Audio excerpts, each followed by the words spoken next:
Maha Blanca ba kamo? Tara, gawa tayo ng napakasarap at special na maha blanca. Sa kawali, maglagay na ako ng gata. Lagyan ko na rin ng evaporated milk. At isunod ko na rin ilagay yung condensed milk at saka yung cream corn. Ihalo lang natin yan hanggang sa mag-mix lahat nating ingredients at matunaw na rin yung condensed milk. At isit aside muna. Sa bowl naman, mayroon akong 500 grams na cornstarch.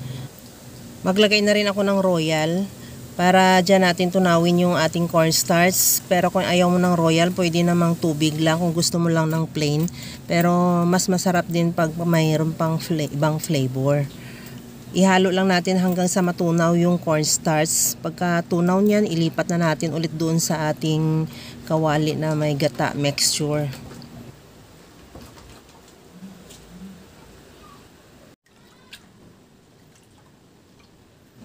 Ibuhos ko lang yung ating cornstarch mixture sa kawali at ituloy lang ang paghalo hanggang sa mag-mix lahat yung ating lahat na ingredients.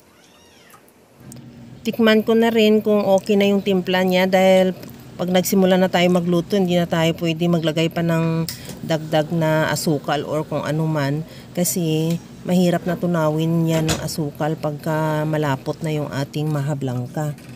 Since nabuksan na natin yung apoy, tuloy-tuloy talaga yung paghalo hanggang sa maramdaman mo na lang na medyo matigas na siya. Kagaya niyan sa nakikita mo. At mas maganda rin na ganyan ang gamit natin yung wire whisk para talagang smooth yung ating maha blanca pagka naluto. Pagkatapos niyan, antayin tuloy-tuloy lang yan. Antayin na lang natin talagang lutong-luto na yung ating mixture. Kagaya nito na nabubuhat mo na siya ng buo at nagmamantika na.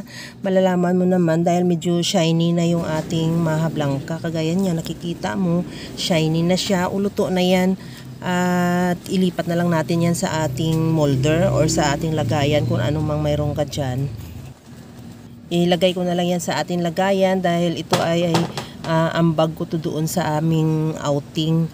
Bali ito yung paklak ko. At pagkatapos yan, lagyan ko na lang din yan ng grated cheese. At okay na yan. Pwede na kung halimbawa konsumin mo, pwede na yan, ready to serve na. At kung ano man, palamigin mo muna bago takpan ng cling wrap para hindi siya maghulas o magtubig mamaya. At ready to serve na yan. Kaya mga kalasa, kung nagustuhan mo yung ating video, please like na lang at pakishare na rin sa inyong mga friends. At kung bago ka pa lang sa aking channel, subscribe na at i-click mo na rin ang bell button para sa mga notification. Okay na to. Hanggang sa muli mga kalasa. Thank you for watching. Bye-bye!